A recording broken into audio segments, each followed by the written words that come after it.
인도가 현대차를 건들자 벌어진 일은 상상을 초월했습니다. 유감이라는 말 한마디로 덮기에는 이미 상처가 너무 깊습니다. 기자회견 단 10분, 그 사이 인도의 자산 200조 원이 GDP의 0.5%가 신기루처럼 증발했습니다. 인도 정부가 8,300억 원을 뜯으려다 3조 원짜리 핵심 공장이 통째로 날아간 겁니다. 하지만 이건 시작에 불과했습니다. 증시는 수직 낙하했고 루피화는 사상 최저치로 폭락했으며 다급해진 정부가 직접 머리를 숙이며 달려왔습니다. 현대차의 대답은 단호했습니다. 1996년 모두가 인도를 떠날 때 우리 현대차는 끝까지 남았습니다. 그렇게 만든 차가 인도의 국민차가 되었고 3천만 개의 일자리가 태어났습니다. 황금알을 낳는 거위의 배를 칼은 가장 어리석은 관료로 역사에 남으실 겁니다. 8,300억 원을 탐내다 200조 원의 미래를 태워버린 나라, 전 세계가 경악한 그 처참한 전말을 지금 공개합니다.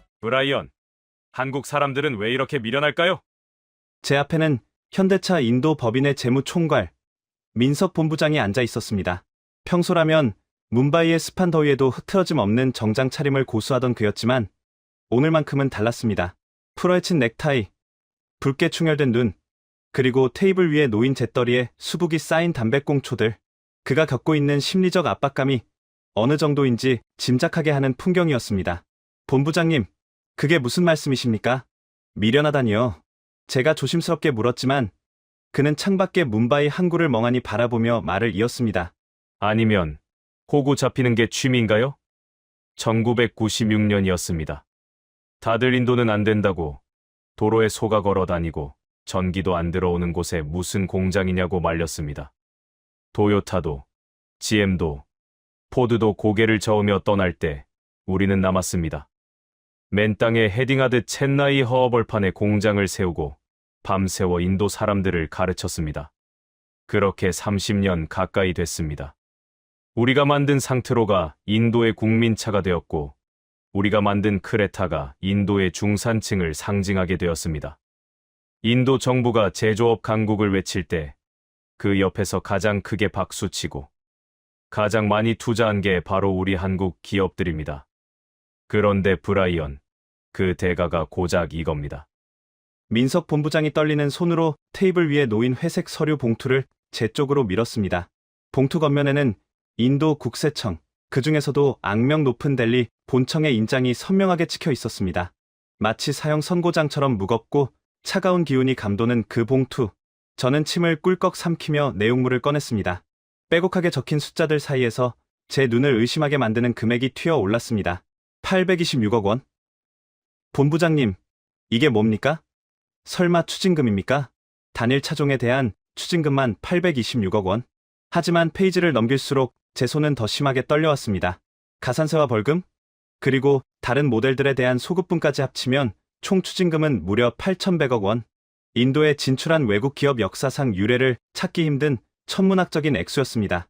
하지만 더 충격적인 것은 그 아래 적힌 과세 근거였습니다. 상품 서비스세, 즉 GST 세율 적용 오류에 따른 소급 과세 및 벌금 부과, 아니 SUV 기준 위반이라뇨? 인도 세법상 SUV로 분류되려면 엔진 배기량 1500cc 이상, 차체 길이 4m 이상, 지상고 170mm 이상이라는 세 가지 조건을 모두 충족해야 하잖아요. 현대차 모델들은 1490cc라서 해당 사항이 없는데 이걸 왜 이제 와서 문제 삼습니까? 제가 따지듯 묻자 민석 본부장은 허탈한 웃음을 터뜨렸습니다.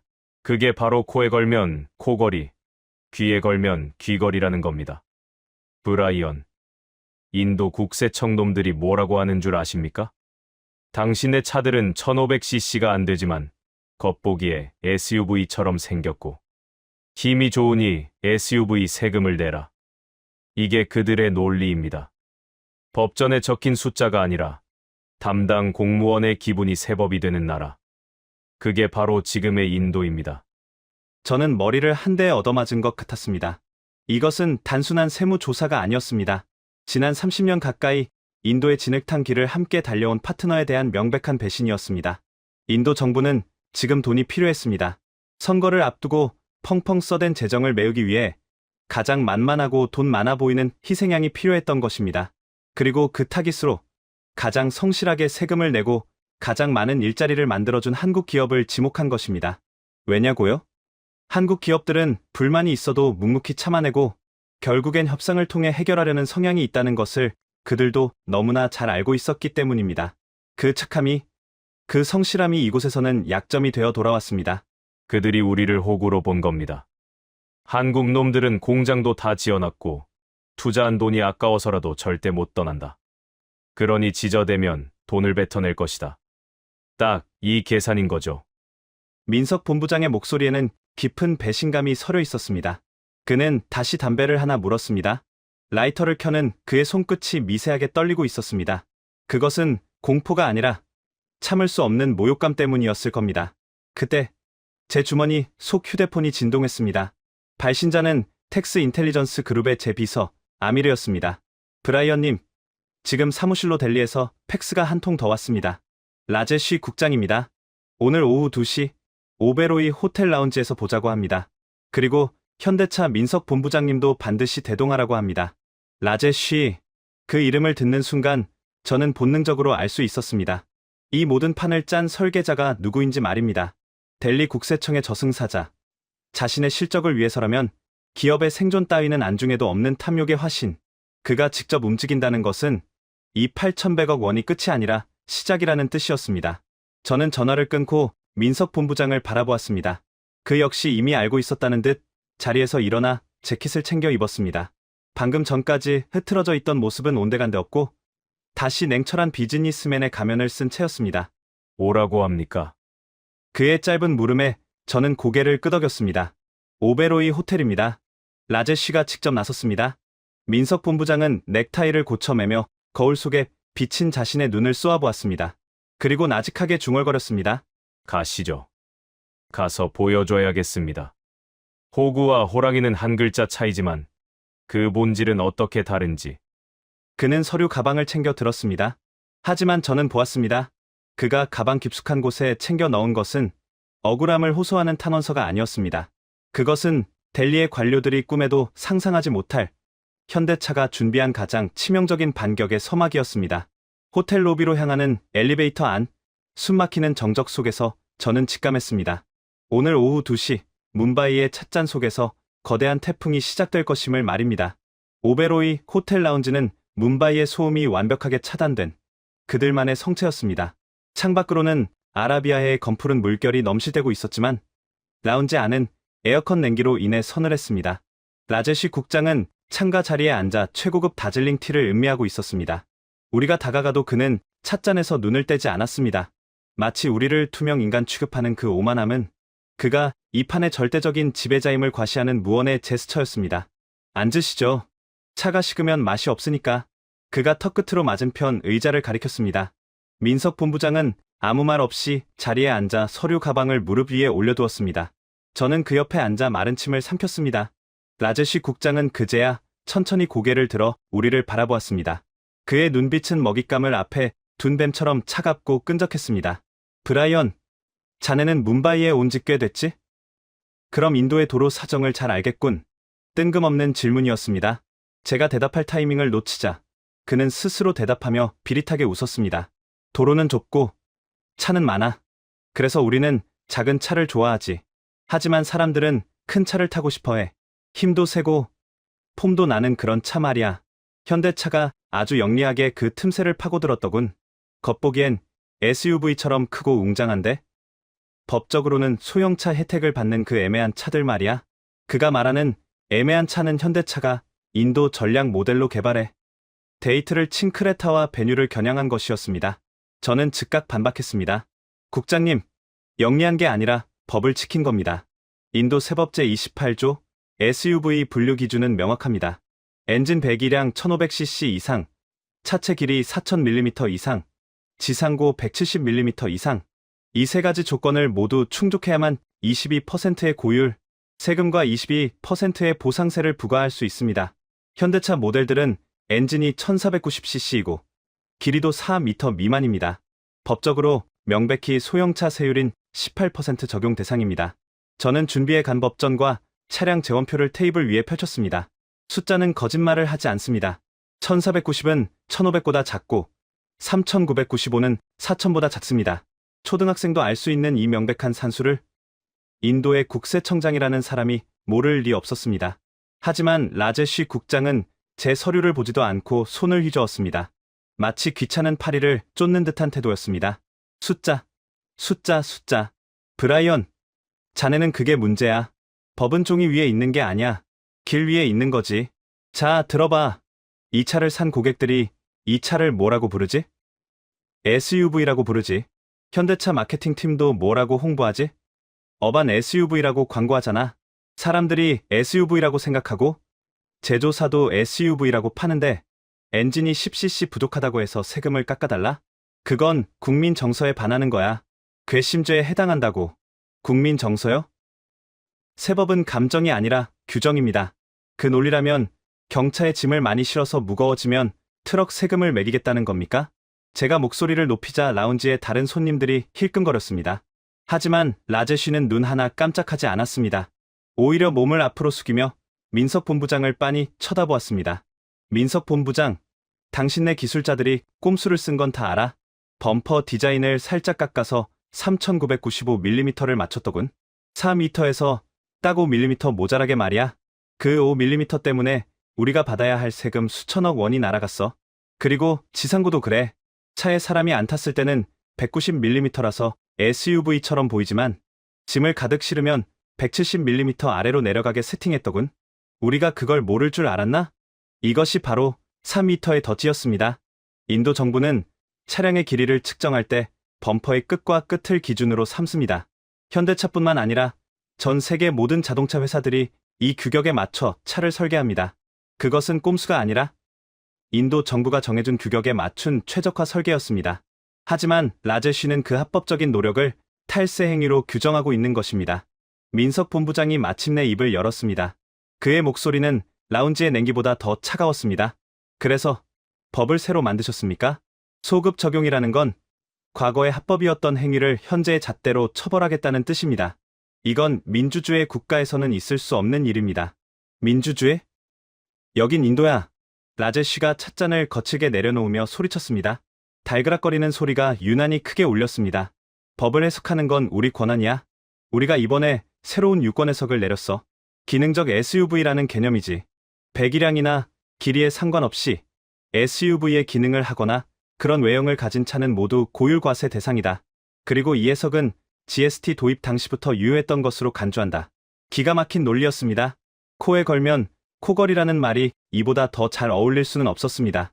그들이 말하는 기능적 SUV라는 기준은 어디에도 없었습니다.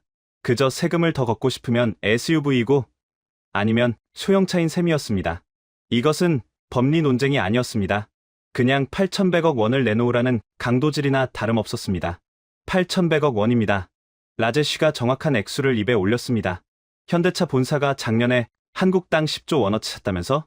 현금 많은 거 다 아는데 인도에서 돈 벌었으면 이 정도 성의 표시는 해야지. 이건 비즈니스 파트너로서의 예의야.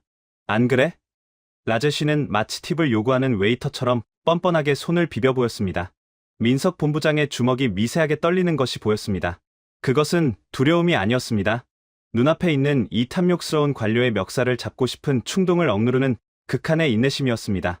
민석 본부장은 깊은 한숨을 내쉬며 테이블 위에 있던 회색 봉투를 다시 집어 들었습니다. 파트너로서의 예의라 잘 알겠습니다. 국장님이 원하시는 게 법이 아니라 돈이라는 것을 명확히 확인했으니 저희도 그에 맞는 대응을 준비해야겠군요. 대응? 소송이라도 하겠다는 건가? 해봐. 대법원까지 가면 10년은 걸릴걸? 그동안 당신네 공장 설비는 압류될 거고 매일매일 세무 조사를 받게 될 거야. 인도에서 공무원과 싸워서 이긴 기업은 없어. 보다폰도 노키아도 다 무릎 꿇고 나갔어. 당신들이라고 다를 것 같아? 라제쉬의 얼굴에는 승리자의 도취감이 가득했습니다. 그는 확신하고 있었습니다. 이미 공장을 지어놓고 수십조 원을 투자한 현대차가 고작 8,100억 원 때문에 인도를 떠날 리는 없다고, 결국엔 적당히 깎아달라고 읍소하며 뒷돈을 챙겨줄 것이라고 믿고 있는 눈치였습니다. 하지만 그는 한 가지를 간과하고 있었습니다. 그가 지금 건드리고 있는 상대가 단순히 계산기만 두드리는 장사꾼이 아니라는 사실을 말입니다. 민석 본부장은 자리에서 일어났습니다. 그리고 가방에서 꺼낸 것은 8,100억 원짜리 수표가 아니었습니다. 그것은 아주 얇은 USB 메모리 하나였습니다. 민석 본부장은 그것을 테이블 위에 툭 던져 놓았습니다. 가벼운 플라스틱 조각이 대리석 테이블에 부딪히며 날카로운 파열음을 냈습니다. 국장님, 10년이나 걸릴 필요 없습니다. 이 안에는 우리가 지난 30년 가까이 인도에 쏟아부은 땀과 눈물, 그리고 앞으로 10년간 쏟아부을 50조 원의 미래가 들어 있습니다. 오늘 국장님은 방금 그 미래의 목을 조르셨습니다. 민석 본부장은 라제쉬의 대답을 듣지도 않고 돌아섰습니다. 저도 급히 그 뒤를 따랐습니다. 등 뒤에서 라제쉬의 비웃음 소리가 들려왔습니다. 허세 부리지 마. 그따위 USB 하나로 뭘 할 수 있는데 내일 아침까지 입금 계획서 안 가져오면 첸나이 공장 정문 앞에 압류 딱지 붙을 줄 알아. 호텔 로비를 빠져나오는 민석 본부장의 발걸음은 무거웠지만 망설임은 없었습니다. 택시에 올라타자마자 그가 저에게 말했습니다. 브라이언, 지금 바로 첸나이로 갑니다. 그리고 연락해 두었던 그들에게도 전하세요. 식사 준비가 끝났으니 이제 숟가락을 들러 오라고. 그들. 민석 본부장이 말한 그들이 누구인지 깨닫는 순간 제 심장은 미친 듯이 뛰기 시작했습니다.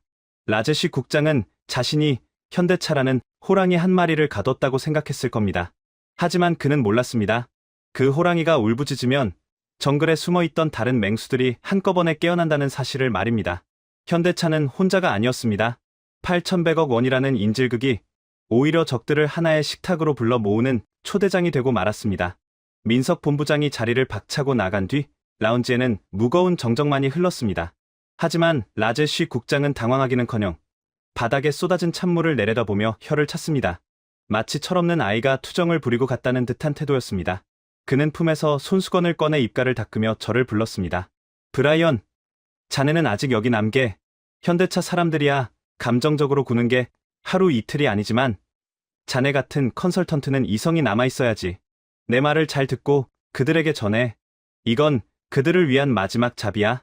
저는 끓어오르는 모멸감을 누르며 다시 자리에 앉았습니다. 라제쉬 국장은 가방에서 또 다른 서류 한 장을 꺼냈습니다. 그것은 세무통지서가 아니었습니다. 현대차 첸나이 공장의 위성 사진과 자산 평가액이 적힌 국세청 내부 보고서였습니다. 그 보고서의 맨 위에는 빨간 펜으로 굵게 동그라미가 쳐져 있었습니다. 자산가치 5조 2천억 원. 그 숫자를 검지로 툭툭 치며 라제쉬가 입을 열었습니다. 브라이언, 경제학에서 매몰 비용이라는 말 알지? 현대차가 지난 30년 가까이 인도 땅에 쏟아부은 돈이 얼추 5조 원이 넘어. 공장을 짓고 라인을 깔고 부품 업체들을 불러오고 도로를 닦았지. 그게 다 땅에 박혀있는 돈이야. 움직일 수 없는 돈이지. 그의 목소리는 소름 끼칠 정도로 차분했습니다. 그는 지금 세금을 거두려는 게 아니라 인질극을 벌이고 있다는 것을 스스로 증명하고 있었습니다. 그들이 지금 8,100억 원이 아까워서 소송을 하겠다고? 웃기는 소리 하지 말라고 해. 우리가 공장 가동을 멈추게 하는 순간 그들은 하루에 100억 원씩 손해를 봐. 한 달이면 3천억이야. 3달만 버티면 그들이 아끼려던 세금보다 더 큰 돈이 공중분해되는 거지. 결국 그들은 계산기를 두드려 볼 거야. 그리고 깨닫겠지. 아, 그냥 더럽더라도 8,100억 원을 던져주고 장사를 계속하는 게 이득이구나. 이것이 바로 라제쉬의 계산이었습니다. 그는 현대차를 기업이 아니라 도망갈 수 없는 젖소로 보고 있었습니다. 공장에 박힌 거대한 설비들이 족쇄가 되어 그들의 발목을 잡고 있다고 확신한 것입니다. 그는 법리 논쟁 따위에는 관심이 없었습니다. 어차피 소송은 몇 년이 걸릴 테고 그동안 행정 권력을 동원해 공장을 괴롭히면 기업은 손을 들 수밖에 없다는 것을 경험적으로 알고 있었습니다. 이것은 세무행정이 아니라 국가가 자행하는 합법적 약탈이었습니다. 국장님, 하지만 이건 너무 노골적입니다. 단일 차종 추징금만 826억 원이고 전체 8,100억 원은 현대차 인도 법인 1년 순이익의 절반에 가깝습니다. 이익의 절반을 세금으로 떼어가면 누가 투자를 하겠습니까? 이건 황금알을 낳는 거위의 배를 가르는 겁니다. 제가 항변하자 라제쉬는 코웃음을 쳤습니다. 거위? 브라이언, 착각하지 마. 그들은 거위가 아니야. 우리 땅에서 풀을 뜯어먹는 소지. 우리는 그 소에게 풀밭을 빌려준 주인이고 주인이 집세를 좀 올리겠다는데 소가 불평을 할 수 있어? 싫으면 나가라고 해. 하지만 못 나갈걸?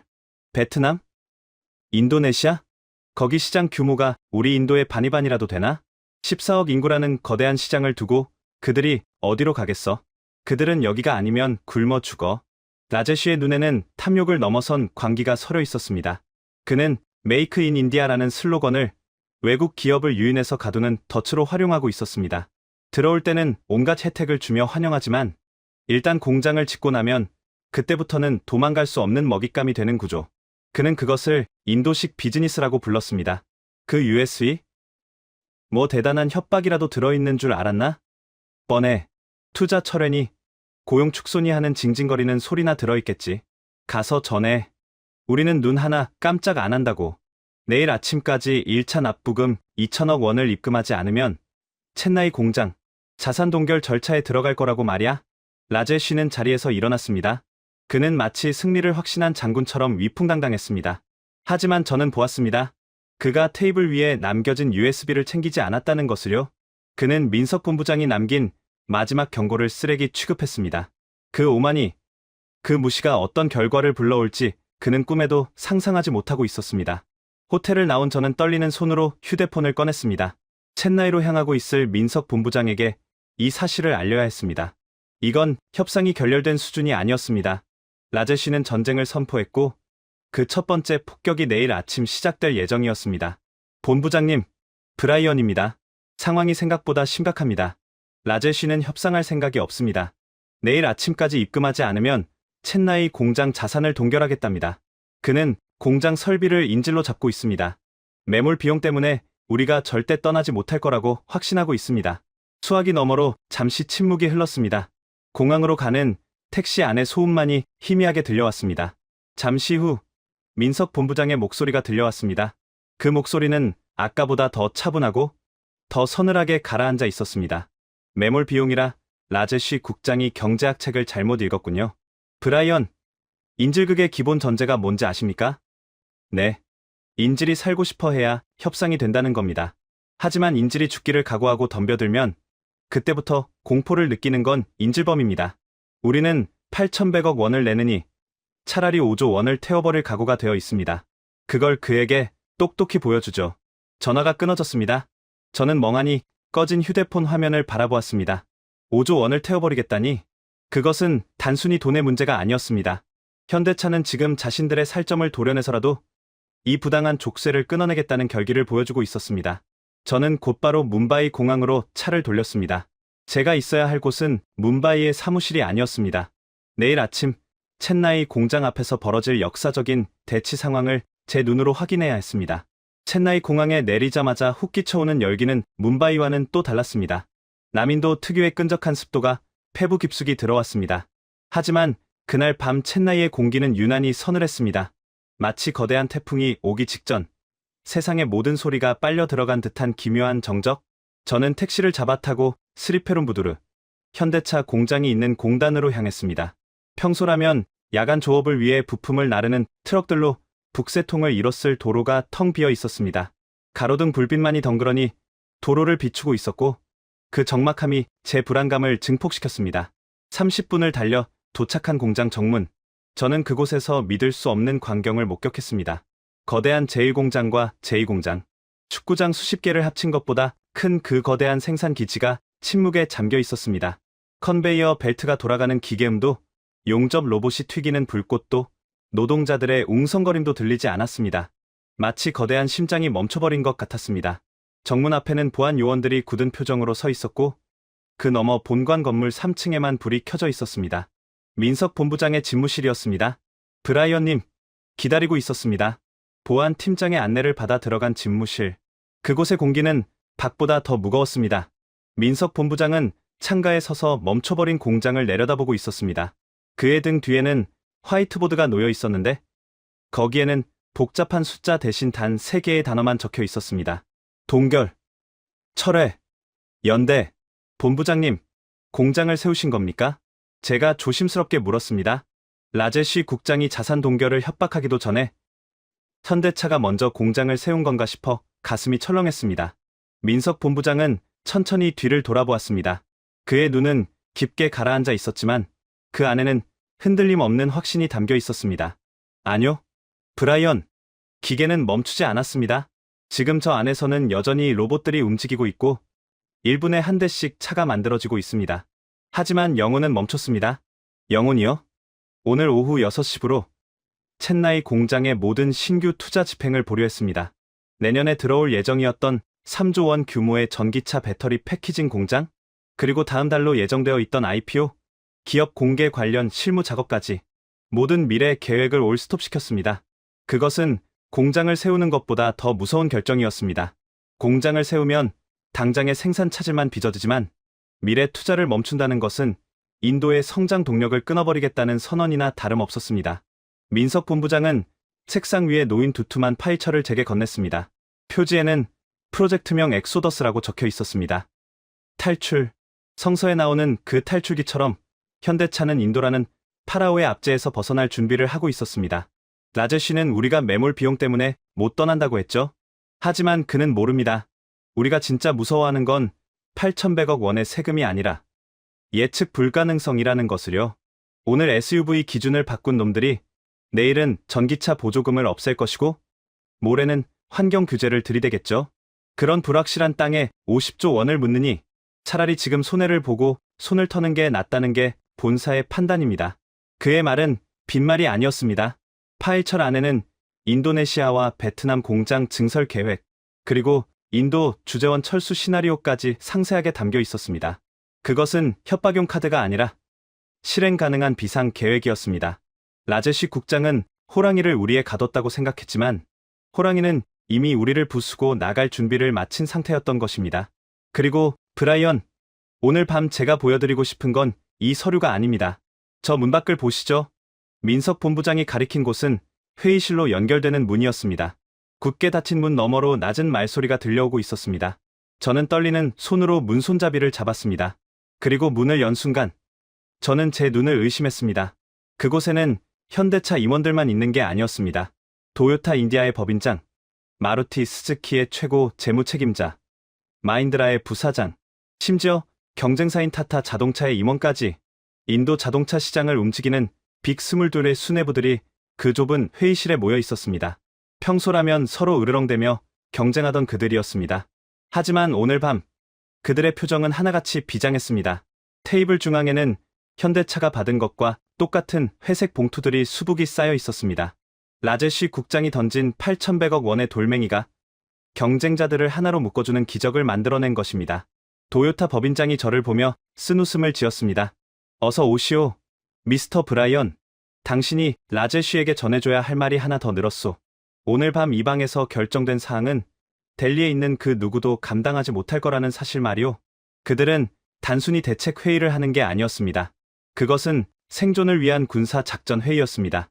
회의실 화이트보드에는 공동 소송, 생산 셧다운, 투자 철회, 연대 서명 같은 무시무시한 단어들이 적혀 있었습니다. 폭풍 전야의 고요함은 깨졌습니다. 첸나이에 덥고 습한 밤 공기 속에서 22명의 거인들이 델리를 향해 진격을 준비하고 있었습니다. 그리고 그 선봉에는 가장 먼저 칼을 뽑아든 현대차가 서 있었습니다. 첸나이 공장의 대회의실. 평소라면 현대차 임원들만의 전략회의가 열렸을 그곳은 이날 밤 전 세계 자동차 산업의 축소판이 되어 있었습니다. 도요타, 혼다, 마루티 스즈키, 타타 마인드라, 벤츠, BMW, 인도 도로 위에서 피 튀기게 경쟁하던 22개 브랜드의 수뇌부들이 한 테이블에 둘러앉아 있었습니다. 그들 사이에는 어색한 침묵과 함께 묘한 동질감이 흘렀습니다. 테이블 중앙에 수북이 쌓인 회색 봉투들이 그들을 하나로 묶어주는 족쇄이자 동시에 연대의 증표였기 때문입니다. 민석 본부장이 상석에 서서 입을 열었습니다. 그의 목소리는 낮았지만 회의실 구석구석을 파고들었습니다. 여러분, 오늘 우리가 받은 건 세금 고지서가 아닙니다. 이건 인도 정부가 우리에게 보낸 조롱입니다.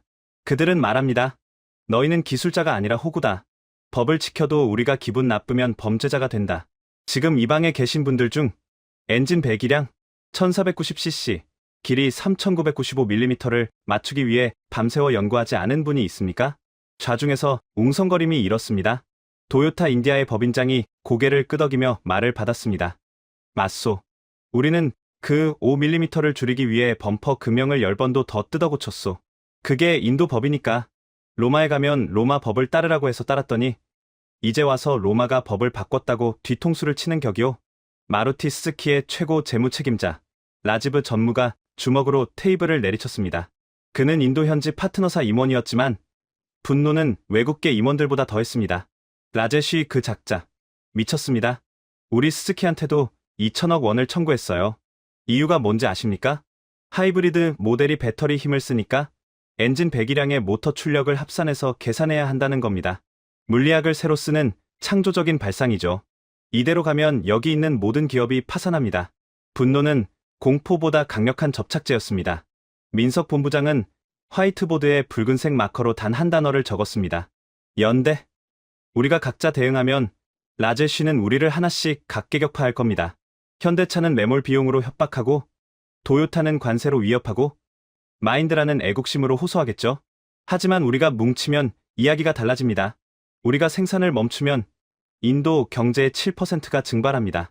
우리가 고용을 중단하면 3천만 명의 부양가족이 붕괴됩니다. 민석 본부장의 눈빛이 형용하게 빛났습니다. 그는 단순히 방어를 제안하는 게 아니었습니다. 이것은 반격의 서막이었습니다. 오늘부로 우리는 인도 자동차 제조사 협회 이름으로 공동 소송을 제기합니다. 변호인단은 각 사의 최고 법무팀을 차출해 구성하겠습니다. 그리고 만약 델리 국세청이 우리 중 단 한 곳이라도 자산 동결을 시도한다면 나머지 21개 사는 즉시 모든 신규 투자를 무기한 보류하고 공장 가동을 축소합니다. 이것은 담합이 아닙니다. 생존을 위한 정당방위입니다. 회의실의 공기가 뜨겁게 달아올랐습니다. 경쟁자였던 그들이 서로의 눈을 맞추며 고개를 끄덕였습니다. 그것은 무언의 서약이었습니다. 라제쉬 국장은 8,100억 원을 챙기려다 자신이 감당할 수 없는 거대한 괴물을 깨워버린 것입니다.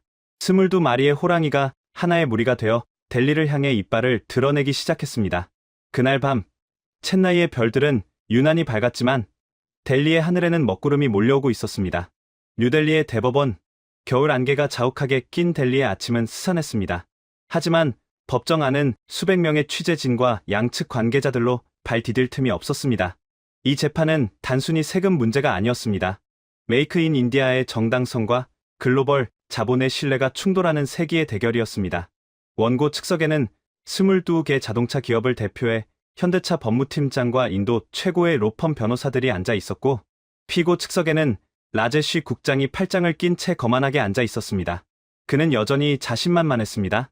국민정서법이 자신의 편이라고 믿고 있었으니까요. 재판장이 개정을 선언하자 라제쉬 국장 측 변호인이 먼저 포문을 열었습니다. 존경하는 재판장님, 이 사건의 본질은 간단합니다.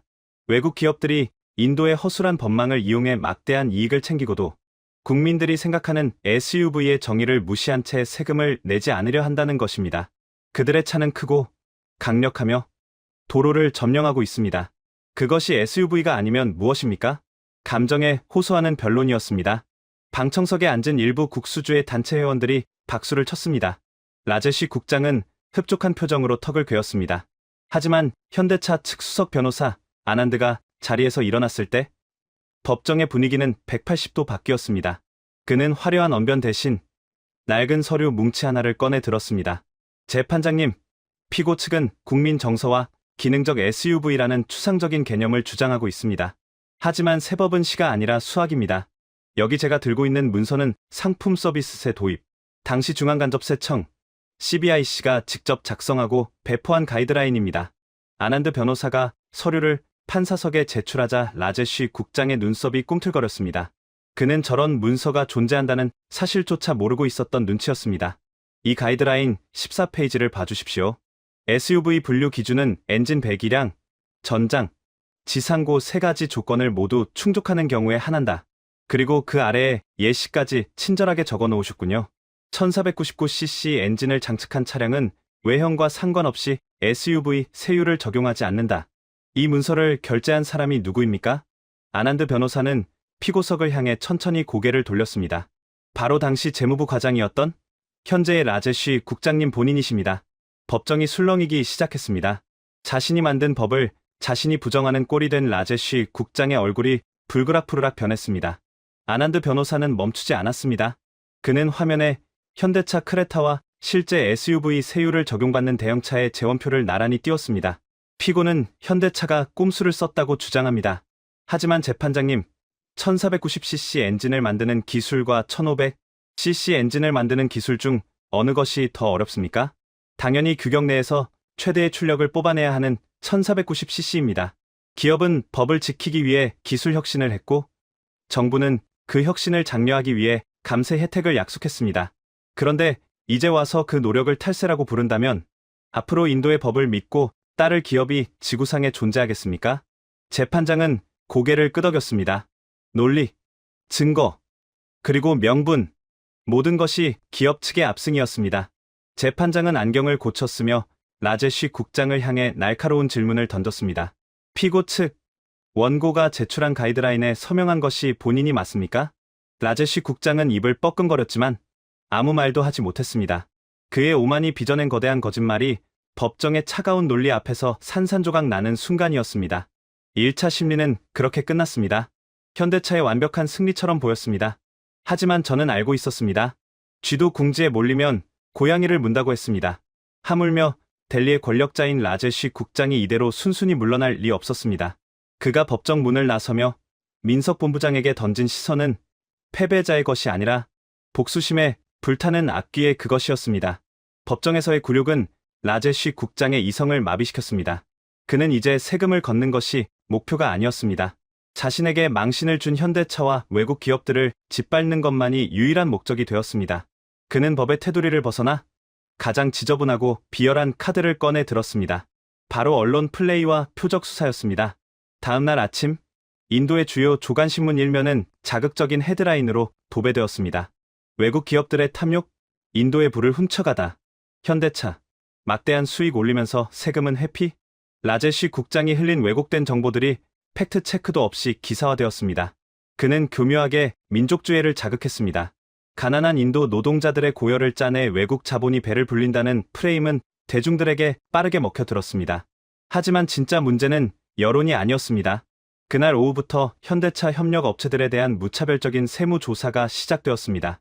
첸나이, 델리, 뭄바이 할 것 없이 현대차의 부품을 납품하는 중소기업들의 공장에 국세청 조사관들이 들이닥쳤습니다. 그들은 장부를 압수하고 공장 가동을 방해했습니다. 심지어 현대차 주재원들의 비자 연장을 보류하겠다는 협박 공문까지 날아들었습니다. 브라이언, 이건 미친 짓입니다. 부품 공급망을 끊어서 공장을 말려 죽이겠다는 겁니다. 민석 본부장의 목소리에는 분노가 서려 있었습니다. 라제쉬는 현대차 본진을 공격하는 대신 약한 고리인 협력사들을 인질로 삼은 것입니다. 타이어를 납품하는 현지 업체의 사장은 울면서 전화를 걸어왔습니다. 국세청이 현대차와의 거래를 끊지 않으면 회사 문을 닫게 하겠다고 협박했다는 것입니다. 이것은 공권력의 탈을 쓴 테러였습니다. 저는 오베로이 호텔 라운지에서 TV 뉴스를 보고 있는 라제쉬 국장을 찾아갔습니다. 그는 화면 속에서 화형식을 당하고 있는 현대차 로고를 보며 낄낄거리고 있었습니다. 국장님, 선을 넘으셨습니다. 협력 업체들을 건드리는 건 인도 경제의 뿌리를 흔드는 겁니다. 그들은 다 인도 기업들입니다. 자국 기업을 죽여서 뭘 얻겠다는 겁니까? 제 항의에 라제쉬는 위스키 잔을 흔들며 대답했습니다. 브라이언, 전쟁에서는 민간인 희생이 따르기 마련이야. 현대차가 항복하면 그들도 살 수 있어. 간단하잖아? 민석 본부장에게 전해 내일 아침까지 소송 취하하고 8,100억 원 입금하면 이 모든 쇼는 끝난다고. 아, 그리고 비자 문제도 잘 해결해 줄 수 있다고 말이야. 집에는 가야지, 안 그래? 그는 자신의 권력에 취해 있었습니다. 자신이 이 나라의 왕이라도 된 줄 착각하고 있었습니다. 하지만 그는 정말 중요한 사실 하나를 모르고 있었습니다. 그가 지금 찌르고 있는 곳이 현대차의 급소가 아니라 영린이라는 사실을요. 협력사를 건드린 것은 현대차에게 단순한 비즈니스 문제를 넘어 일위의 문제가 되었습니다. 한국 기업에게 식구, 즉 패밀리를 건드리는 것은 선전포고보다 더 무거운 도발이었습니다. 민석 본부장은 더 이상 참지 않았습니다. 그는 준비해 두었던 마지막 카드, 프로젝트 엑소더스의 봉인을 해제했습니다. 그것은 단순히 공장을 멈추는 수준이 아니었습니다. 인도 정부가 가장 뼈아파할, 그리고 모디 총리가 기겁할 만한 핵폭탄급 선언이었습니다. 브라이언, 라제쉬에게 전할 필요 없습니다. 내일 아침 9시, 우리는 공식 기자회견을 엽니다. 거기서 발표할 내용은 8,100억 원 세금보다 0이 몇 개 더 붙는 이야기가 될 겁니다. 폭풍은 이제 막 시작되었습니다. 그리고 그 폭풍의 끝에서 라제쉬 국장이 마주하게 될 것은 승리가 아니라 자신이 저지른 무리수의 처참한 잔해들 뿐일 것입니다. 현대차는 3조 원이라는 거대한 판돈을 테이블 위에 던질 준비를 마쳤습니다. 도박판의 주인이 바뀌는 순간이 다가오고 있었습니다. 다음 날 아침 9시, 뉴델리의 타지마할 호텔 그랜드 볼룸. 인도 주재 외신 기자들과 주요 경제지 기자들이 구름처럼 몰려들었습니다. 현대차 인도 법인이 긴급 기자회견을 자청했기 때문입니다. 라제쉬 국장이 뿌린 탈세 기업이라는 오명 때문에 분위기는 적대적이었습니다. 기자들의 눈빛에는 어디 변명이라도 해보시지라는 식의 냉소가 가득했습니다. 단상에는 민석 본부장 혼자 올라왔습니다. 그의 뒤에는 거대한 스크린이 있었지만 그곳엔 아무런 그래프도 화려한 홍보 영상도 없었습니다. 오직 검은 바탕에 흰 글씨로 단 한 문장만이 적혀 있을 뿐이었습니다. 미래 투자 계획 재검토. 플래시 세례가 쏟아지는 가운데 민석 본부장이 마이크를 잡았습니다. 그의 목소리는 법정에서보다 더 건조하고 낮았습니다. 안녕하십니까? 현대차 인도 법인입니다. 저희는 오늘 인도 정부가 보내온 8,100억 원의 세금 고지서에 대한 입장을 밝히러 온 것이 아닙니다. 저희는 오늘부로 프로젝트명 IB2의 전면 중단을 선언합니다. 장내가 술렁거렸습니다. IB2. 그것은 현대차가 인도네시아가 아닌 인도를 차세대 전기차 생산 거점으로 낙점하고 준비해온 총 3조 원 규모의 배터리 패키징 공장 설립 계획이었습니다. 인도 정부가 메이크 인 인디아의 최대 성과라며 자랑에 맞지 않았던 바로 그 프로젝트였습니다. 이유는 간단합니다. 우리는 법적 안정성이 보장되지 않는 곳에 미래를 걸 수 없습니다. 오늘의 합법이 내일의 불법이 되고 과거의 약속이 담당 공무원의 기분에 따라 휴지 조각이 되는 나라에서 3조 원이라는 주주들의 돈을 투자하는 것은 배임 행위입니다. 민석 본부장의 발언은 폭탄 선언이었습니다. 하지만 진짜 충격은 그 다음이었습니다. 그가 손을 들어 신호를 보내자 회견장 측면 문이 열리고 21명의 사람들이 걸어 들어왔습니다. 도요타, 혼다, 마루티 스즈키, 타타, 마힌드라, 인도 자동차 제조사 협회의 회원사 대표들이 민석 본부장의 뒤로 병풍처럼 도열했습니다. 그것은 단순한 지지가 아니었습니다. 그들 역시 손에 똑같은 성명서를 들고 있었습니다. 저희 인도 자동차 협회 22개 회원사는 현대차에 대한 부당한 소급 과세가 철회될 때까지 인도 내 모든 신규 투자를 무기한 보류합니다. 또한 부품 협력사에 대한 표적 수사가 지속될 경우 즉시 모든 공장의 가동률을 50%로 축소하고 부품 수급처를 베트남과 태국으로 이전할 것입니다. 기자회견장은 아수라장이 되었습니다. 기자들은 기사를 송고하느라 손가락이 보이지 않을 정도로 타자를 두드렸습니다. 인도 자동차 산업 올스톱 위기, 현대차 3조 원 투자 철회, 모디노믹스 최대 위기, 속보가 전 세계로 타전되는 동안 민석 본부장은 카메라를 똑바로 응시했습니다. 그 시선은 렌즈 너머 델리 국세청 사무실에서 이 방송을 보고 있을 라제쉬 국장을 향한 것이었습니다. 라제쉬 국장님, 들리십니까? 당신이 8,100억 원을 챙기려던 그 손으로 방금 인도의 미래 50조 원을 날려버리셨습니다. 축하드립니다. 당신은 역사에 남을 겁니다. 황금알을 낳는 거위의 배를 가른 가장 어리석은 관료로 말입니다. 민석 본부장은 질문을 받지 않고 단상을 내려왔습니다. 그의 뒤를 따르는 21명의 대표들. 그 뒷모습은 마치 개선장군이 아니라 전쟁터에서 전우의 시신을 수습해 떠나는 패잔병들의 슬픔을 닮아 있었습니다. 그들은 이기고 싶어서 싸우는 게 아니었습니다. 살아남기 위해 그리고 지켜야 할 원칙을 위해 자신의 살점을 도려내는 선택을 한 것입니다. 3조 원이 증발했습니다. 단 10분의 기자회견으로 인도의 GDP 0.5%가 허공으로 사라진 순간이었습니다. 기자회견이 끝난 지 불과 30분. 인도 뭄바이 증권거래소 센섹스 지수는 붉은색 비명을 지르며 곤두박질쳤습니다. 자동차 섹터가 한가로 직행했고 외국인 투자자들은 인도 시장에서 자금을 빼내기 위해 셀 인디아 버튼을 미친 듯이 눌러댔습니다. 루피와 가치는 사상 최저치로 폭락했습니다. 시장은 정직했습니다. 글로벌 기업들이 등을 돌린 나라의 미래는 없다는 것을 자본은 가장 빠르고 냉혹하게 증명하고 있었습니다. 델리 국세청장실. 라제쉬 국장의 집무실은 흡사 폭격을 맞은 방공호 같았습니다. 전화벨 소리가 끊이지 않고 울려댔지만 라제쉬 국장은 아무것도 받지 못한 채 멍하니 TV 화면만 바라보고 있었습니다. 화면 속 뉴스 앵커는 흥분한 목소리로 경제 대재앙을 외치고 있었습니다. 국장님, 총리실에서 연락이 왔습니다. 지금 당장 받으셔야 합니다. 비서가 사색이 되어 무선 전화기를 들고 뛰어 들어왔습니다. 총리실, PMO. 인도 관료들에게 그곳은 신들의 영역이자 동시에 지옥문이기도 했습니다. 라제쉬 국장은 떨리는 손으로 전화기를 들었습니다. 수화기 너머로 들려오는 목소리는 고함이 아니었습니다. 차라리 욕을 먹는 게 나았을지도 모릅니다. 그것은 얼음장처럼 차가운 권력의 최정점에 있는 자만이 낼 수 있는 서늘한 경고였습니다. 라제쉬, 자네가 무슨 짓을 했는지 알고 있나? 총리 비서관님, 그게 아니라 저는 세수를 확보하려고. 세수? 자네 눈에는 지금 빠져나가는 50조 원이 안 보이나? 3조 원짜리 공장이 날아가고 부품 업체 수백 개가 도산 위기야?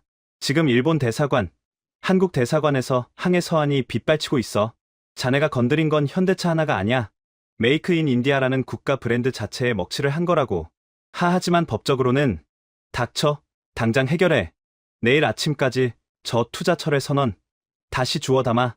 못하면 자네 책상은 델리가 아니라 겐지스 강 바닥에 있게 될 거야. 전화가 끊어졌습니다. 라제쉬 국장은 다리가 풀려 바닥에 주저앉았습니다. 그의 얼굴은 땀범벅이 되어 있었고 눈동자는 초점을 잃고 흔들렸습니다. 그는 자신이 사냥꾼인 줄 알았습니다. 현대차라는 덩치 큰 초식동물을 몰아서 고기를 뜯어먹으면 그만인 줄 알았습니다. 하지만 알고 보니 그가 건드린 것은 초식동물이 아니라 인도 경제라는 거대한 댐의 수문을 지키고 있던 문지기였습니다. 문지기를 쫓아내자 댐이 무너져 내리기 시작한 것입니다. 그때 지무실 문이 열리고 제가 들어갔습니다. 라제쉬 국장은 저를 보자마자 바닥을 기어와 제 바짓단을 붙잡았습니다. 어제까지만 해도 저를 하인 취급하던 그 오만한 눈빛은 온데간데 없고 살려달라는 애원만이 가득했습니다. 브라이언, 자네는 그들과 말이 통하잖아. 제발 민석 본부장 좀 만나게 해줘. 내가 실수했어. 그래. 8,100억 원 없던 걸로 할게. 아니, 깎아줄게. 반으로 깎아줄게. 비자 문제도 다 해결해 줄 테니까 제발 저 기자회견 취소하고 다시 투자한다고 한마디만 해달라고 해. 저는 그를 내려다보며 씁쓸한 웃음을 지었습니다. 그는 아직도 상황 파악이 안 되고 있었습니다. 여전히 이것을 흥정의 대상으로 보고 있었습니다. 국장님, 늦었습니다. 민석 본부장님은 지금 첸나이 공장에서 철수 시나리오를 가동 중입니다. 이미 베트남 정부와 접촉을 시작했다는 첩보도 있습니다. 당신이 반값 할인을 외친다고 해서 돌아올 단계가 아닙니다. 그럼 난 어떡해? 난 끝장이야. 총리실에서 날 죽일 거라고. 라제쉬는 어린아이처럼 울부짖었습니다. 그의 눈물은 참회의 눈물이 아니었습니다. 자신의 안위만을 걱정하는 이기적인 공포였습니다. 창밖으로 델리의 노을이 붉게 지고 있었습니다. 그 붉은 빛은 라제쉬 국장의 몰락을 알리는 신호등처럼 보였습니다. 하지만 그가 무너진다고 해서 현대차가 입은 상처와 인도가 잃어버린 신뢰가 다시 돌아오는 것은 아니었습니다. 델리의 비명은 이제 시작일 뿐이었습니다. 그리고 그 비명 소리는 8,100억 원보다 훨씬 더 비싼 대가를 치러야만 멈출 수 있을 것입니다. 폭풍이 지나간 자리는 언제나 고요합니다. 하지만 그 고요함은 평화가 아니라 파괴된 자네들이 내뿜는 침묵에 가깝습니다.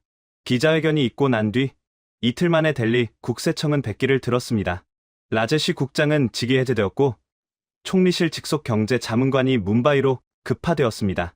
그는 우리가 처음 만났던 오베로이 호텔 라운지가 아닌 현대차 첸나이 공장의 본관 회의실로 직접 찾아왔습니다. 그의 손에는 두툼한 협정서가 들려 있었습니다. 민석 본부장님, 정부를 대표해 깊은 유감을 표합니다. SUV 분류 기준에 대한 소급 과세는 전면 철회될 것입니다. 또한 부품 협력사에 대한 세무 조사도 즉시 중단되었습니다. 이 합의서에 서명만 해주시면 모든 행정 제재는 없던 일이 됩니다. 자문관의 태도는 정중했지만 비굴함이 묻어 있었습니다. 그는 간절히 원하고 있었습니다.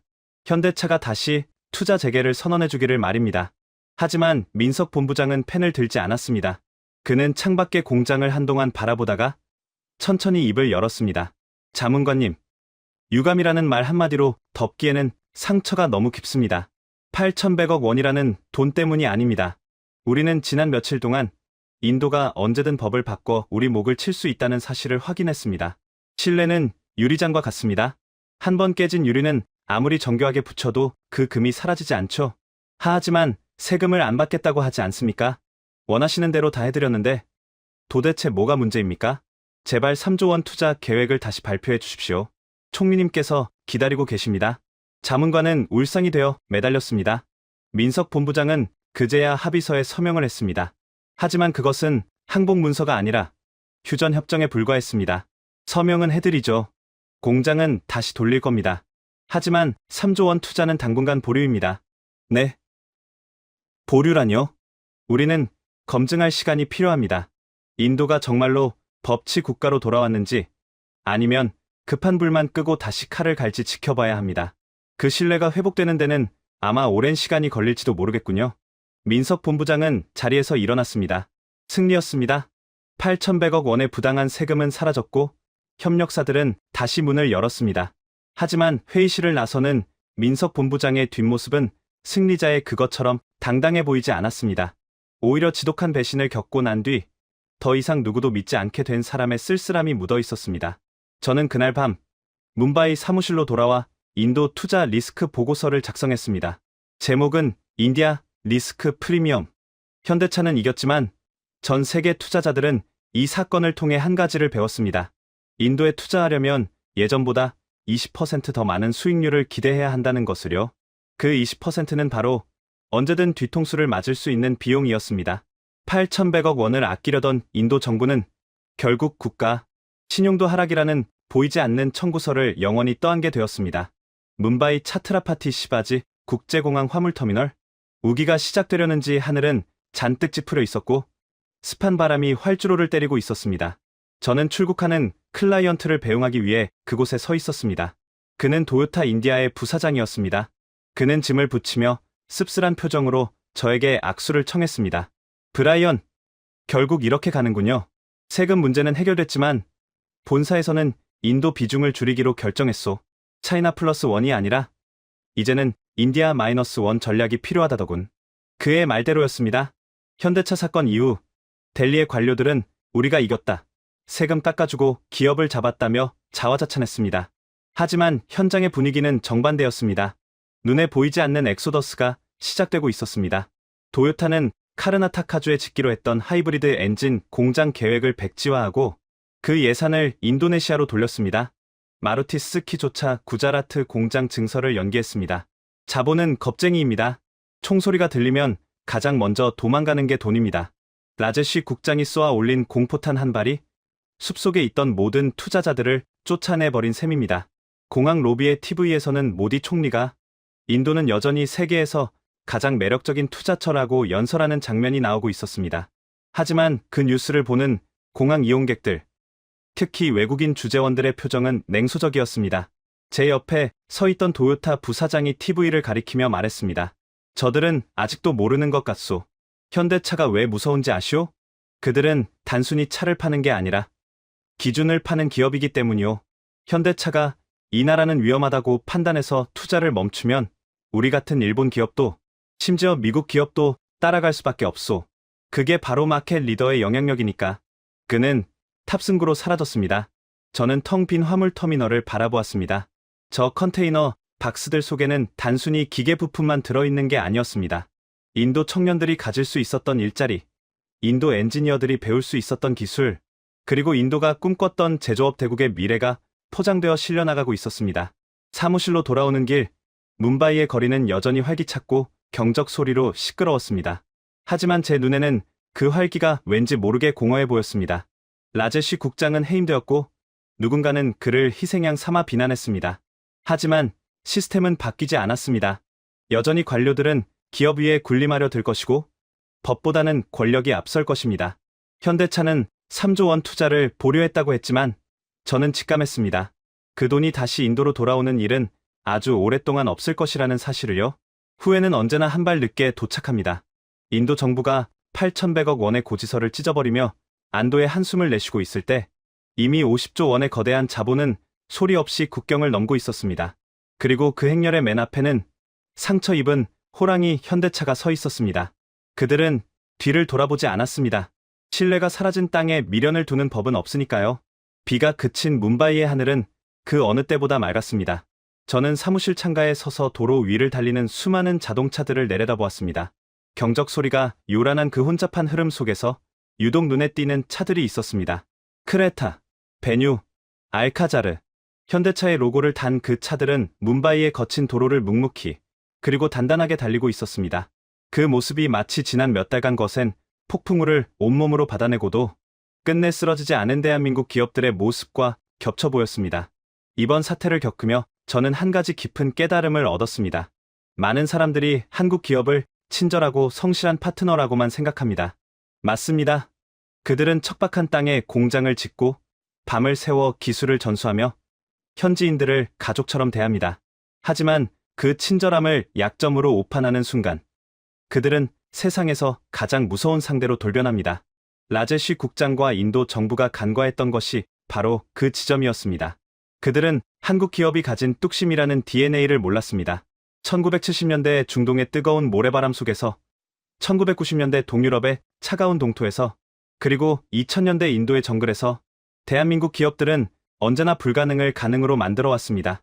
그 과정에서 그들이 지켜온 것은 단순히 이익이 아니라 신용과 원칙이었습니다. 8,100억 원이라는 돈보다 부당함에 무릎 꿇지 않겠다는 자존심이 그들에게는 더 중요했던 것입니다. 민석 본부장이 마지막으로 남긴 말이 떠오릅니다.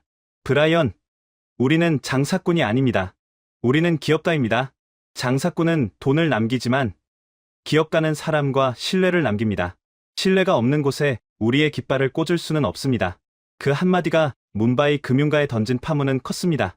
이제 전 세계 어떤 관료도, 어떤 정부도 한국 기업을 쉽게 보지 못할 것입니다. 그들은 알게 되었습니다. 한국 기업은 부당한 요구에 타협하는 대신 판 자체를 뒤엎을 수 있는 실력과 배짱을 가진 슈퍼갑이라는 사실을 말입니다. 인도 정부가 3조 원 투자를 다시 유치하기 위해 애걸복걸하고 있는 지금, 현대차는 서두르지 않고 있습니다. 그들은 침묵으로 웅변하고 있습니다. 진정한 힘은 목소리를 높이는 데 있는 것이 아니라 상대가 스스로 고개를 숙이게 만드는 압도적인 실력에서 나온다는 것을요. 저는 다시 자리에 앉아 현대차의 로고가 찍힌 명함을 바라보았습니다. 그 작고 단단한 명함 한 장이 14억 인구의 거대한 나라를 움직였습니다. 이것이 바로 대한민국 기업의 저력입니다. 가장 낮은 곳에서 시작해 가장 높은 곳에 오른 그들의 역사는 단순히 운이 아니라 치열한 생존 본능과 타협하지 않는 원칙이 만들어낸 결과였습니다. 오늘도 첸나이 공장의 컨베이어 벨트는 돌아가고 있습니다. 하지만 그 공장은 이제 인도의 것이 아닙니다. 그것은 대한민국이 세계 시장에 심어놓은 꺾이지 않는 자존심의 상징입니다. 여러분, 지금까지 인도 정부가 8,100억 원을 탐내다 50조 원의 미래를 잃어버린 처참한 전말을 함께 하셨습니다. 어떠셨습니까?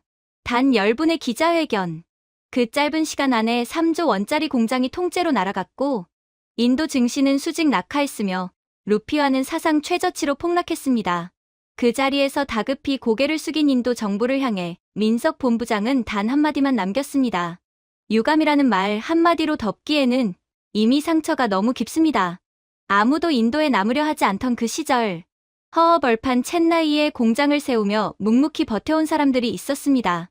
밤새워 10cc를 줄이고 5mm를 깎아내던 이름 없는 연구원들이 있었습니다. 그렇게 쌓아 올린 30년의 신뢰가 결국 인도 전체를 무릎 꿇게 만들었습니다. 이 이야기가 가슴 깊이 울렸다면 댓글에 뚝심 2글자만 남겨주십시오. 여러분의 그 2글자가 모여 부당함에 맞선 이 기록이 더 많은 사람들에게 닿게 됩니다. 대한민국 기업은 지금도 조용히 세계를 바꾸고 있습니다.